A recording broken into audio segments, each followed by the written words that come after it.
Hello, my name is Derek Moeller. I'm the developer of the Post-Note Racing plugin, and today I just wanted to give you a quick rundown of the integration that exists with the lovely dashboard. So here we are on the formation lap. The first feature I wanted to cover was these driver position settings found in the plugin. It's currently set to SimHub overall. This indicates that these positions are relative to our position overall, so I'm currently 18th out of 31st in the race. Um, Similarly, over here we can see that I'm 18th next to my name, and in the standings you can see that it's 18th. Being a SimHub derived positions, they're updated only when you cross our finish line by iRacing. So we can see that some of these are out of sync in terms of 20th is ahead of 19th, 16th we just saw a pass there, 16th is now ahead of 15th, and so these are updated once per lap when you cross the start finish line, at least with iRacing. And if we change this to SimHub by class, we'll see this behavior change somewhat. So now with this checked, you can see I'm now 8th out of 12, and you can see the standings, is now G. Esposito is our leader, who is our class leader. If I switch back to SimHub overall real quick, you can see this is K. Cantonio, who was the GTP leader. So back class, G. Esposito, he's the LMP2 class leader. You can see all these positions change from I was 18th, now I'm 8th. There must be 10 GTP drivers, I assume. If I go back, we can see that happen in real time.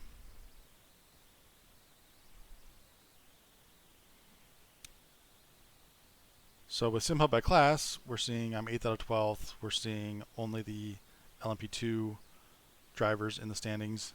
And similarly, in the relative, we can see our positions in class. Uh, so, 3, 4, 6, 5, 8, 10, 9, 12. Similarly with the GT3 cars, we're seeing their position in class. So this is the GT3 leader. This allows you to make some more informed decisions when you're passing traffic. Are these two guys battling? Maybe I'm going to sit. Maybe their leader is passing a lapped car, and I'll pass the lapped car also.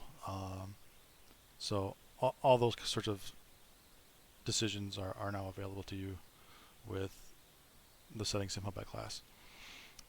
The last feature is Post-Note Racing by class. So what this is going to do is these are now going to become real-time position updates. So if I turn that on,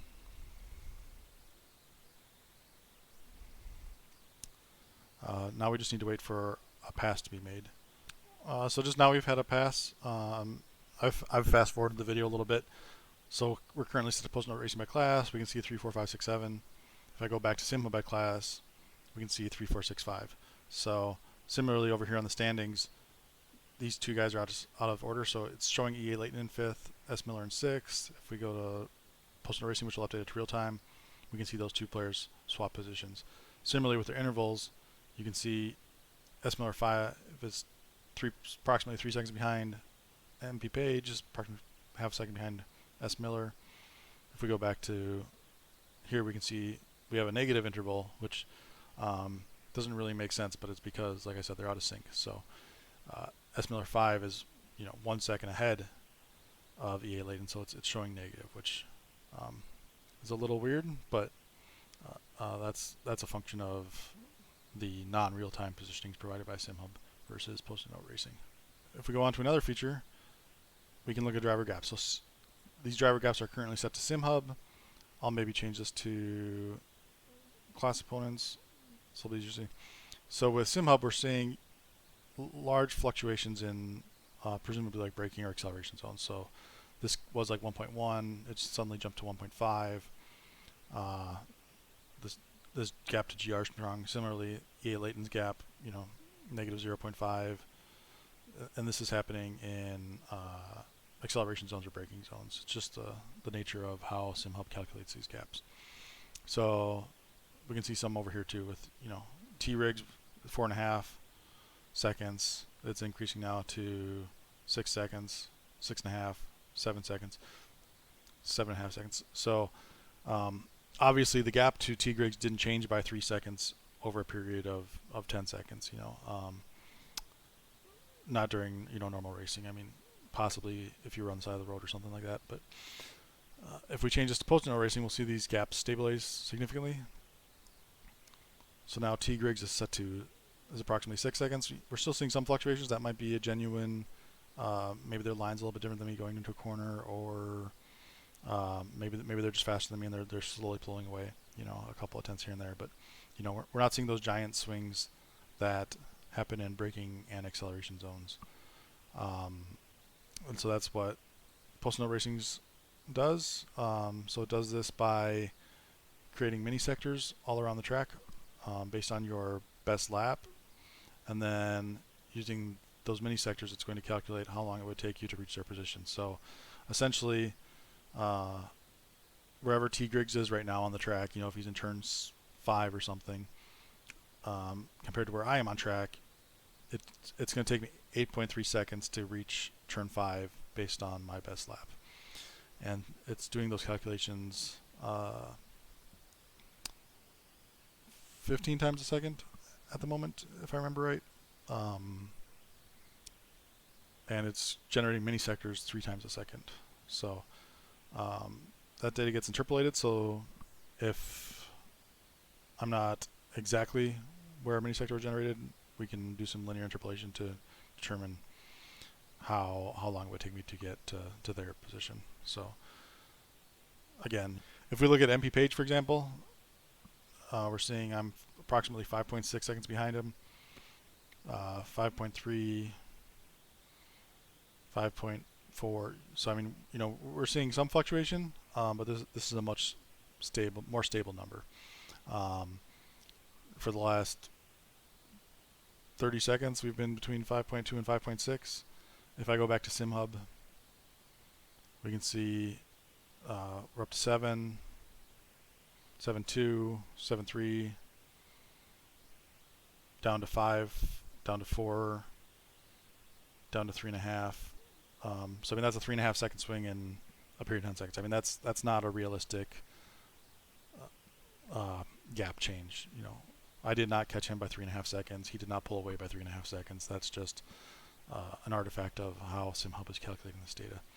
So that's the difference between post-no racing and SimHub. So I'll change that back to post-no racing. The last feature is this estimated lap time in delta. So basically, you know, we have this estimated lap time here and these delta. So we're changing these numbers with these settings. So default is good for single driver events. I know an issue with it was the multi-driver events. So if you're in a team event, it might get stuck on your teammates' best lap time, which is undesirable. You're chasing, you know, a delta that you might not be able to achieve, or maybe you're going to overdrive the car trying to match your teammate or something like that. So you can change it to SimHub, and you'll get a different number. So we can see that this is clearly, you know, maybe not a very good number. I'm not sure the exact circumstances of why we're getting this data from SimHub. Somebody would have to dig into that, but I mean, you know, this isn't desirable. If we change to post-no racing, we can see, so basically I'm calculating this using those mini sectors that were generated earlier. So basically, you know, you've gone this far around the track in 30 seconds. On your best lap, it took you 1 minute and 7 seconds to get the rest of the way around track.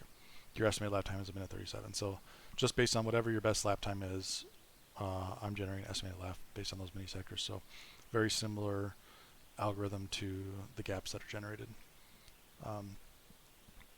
So yeah, that's kind of an overview of these 3 settings and at least how they work in iRacing. So you know, your sim may see similar benefit, or you know, maybe the benefit is less obvious if your sim is providing better numbers than iRacing does. But this is kind of the expected